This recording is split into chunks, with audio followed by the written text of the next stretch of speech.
Shalom jemaat Tuhan, saya Pastor Yer, selamat datang di Kingdom Devotion. Senang ya, hari ini kita melanjutkan renungan kita bersama-sama masih dari kitab 1 Tesalonika.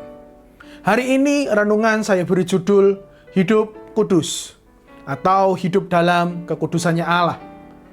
Sejak manusia jatuh ke dalam dosa, manusia menjadi tercemar atas dosa. Ciptaan yang sempurna ini menjadi rusak karena dosa.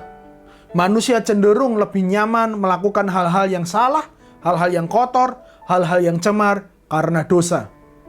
Dan hal ini membuat Allah menjadi berduka. Allah tidak suka melihat ciptaannya menjadi rusak. Lalu Allah mengirim anaknya yang tunggal, mengutus Yesus Kristus namanya, untuk menebus kita dari dosa. Oleh karena pengorbanannya, melalui darah dan tubuhnya, kita menjadi kudus. Kita menerima kekudusan Allah. Kita telah dikuduskan kembali. Namun jangan lupa, seperti dua sisi koin yang berbeda. Satu sisi koin memang kita sudah dikuduskan. Tetapi ada satu sisi koin yang lain yang harus kita ingat dan kita pegang bersama-sama supaya kita hidup kudus. Allah berkehendak bukan hanya kita menerima kekudusannya, tetapi kita menghidupi kekudusan itu. Hal ini juga dinasihatkan oleh Rasul Paulus kepada jemaat di Tesalonika. Pada saat itu kehidupan di Tesalonika sangat tidak baik. Begitu banyak saudagar-saudagar atau pedagang-pedagang dari daerah lain membawa kehidupan atau budaya mereka yang menghalalkan adanya percabulan, perzinahan, dan kehidupan hawa nafsu. Kemudian Rasul Paulus menuliskan di dalam 1 Tesalonika pasal yang keempat ayat 7 dan 8 sebagai sebuah nasihat yang tegas untuk hidup dalam kekudusan. Nah, kita akan baca bersama-sama bagaimana Rasul Paulus menasihati jemaat di Tesalonika. Ayat 7 berkata, Allah memanggil kita bukan untuk melakukan apa yang cemar, melainkan apa yang kudus. Karena itu siapa yang menolak ini bukanlah menolak manusia, melainkan menolak Allah yang telah memberikan juga rohnya yang kudus kepada kamu. Nasihatnya begitu jelas, nasihatnya begitu lugas, supaya semua jemaat di Tesalonika tetap hidup dalam kekudusannya Allah. Dan siapa yang menolak nasihat ini, sama saja dia sedang menolak Allah. Jadi jemaat Tuhan, apa yang dapat kita pelajari? Saya mendorong, mengingatkan kita semua untuk tetap hidup kudus. Karena kekudusan Allah sudah ada di dalam kita melalui Roh Kudus. Roh Kudus sudah berdiam di setiap kehidupan kita.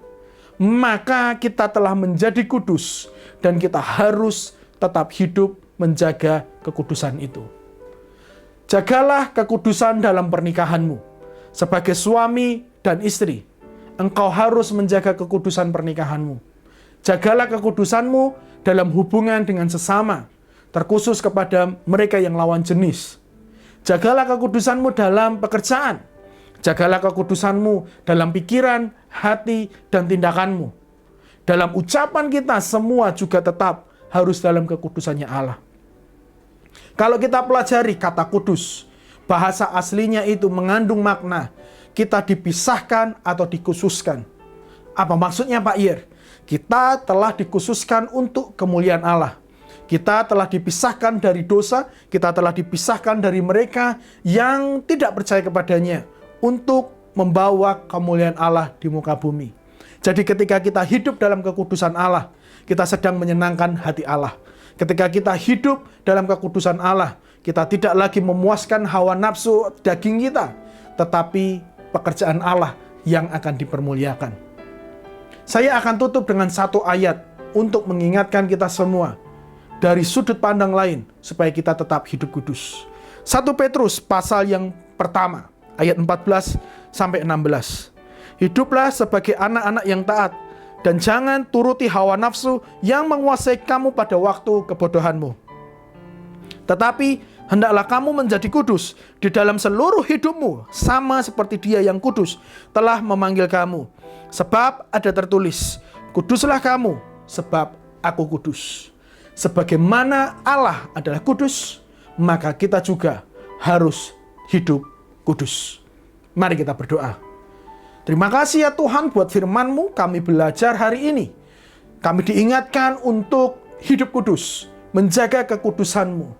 Kami mengucap syukur buat kekudusan yang sudah kami terima melalui pengorbanan anak-Mu yang tunggal, Yesus Kristus namanya. Melalui tubuh dan darahnya kami dikuduskan, kami dibenarkan. Dan hari ini kami tidak boleh lupa. Kekudusan yang ada di dalam diri kami harus kami terus hidupi, harus terus kami jaga, supaya kami bisa menyenangkan hati-Mu. Ampuni selama ini kami hidup menyenangkan, memuaskan, menuruti keinginan hawa nafsu daging kami. Kami mau kembalikan fokus kami kepada Engkau. Ampuni setiap dosa dan kesalahan kami, ampuni setiap pelanggaran dan kelalaian kami. Kami mau menyenangkan hati Tuhan melalui kehidupan kami. Terima kasih ya Bapa, dalam nama Yesus, haleluya. Amin, amin, amin. Jemaat Tuhan, kehendak Bapa di surga bukan hanya kita dikuduskan, melainkan juga supaya kita bisa hidup kudus. Tuhan Yesus memberkati.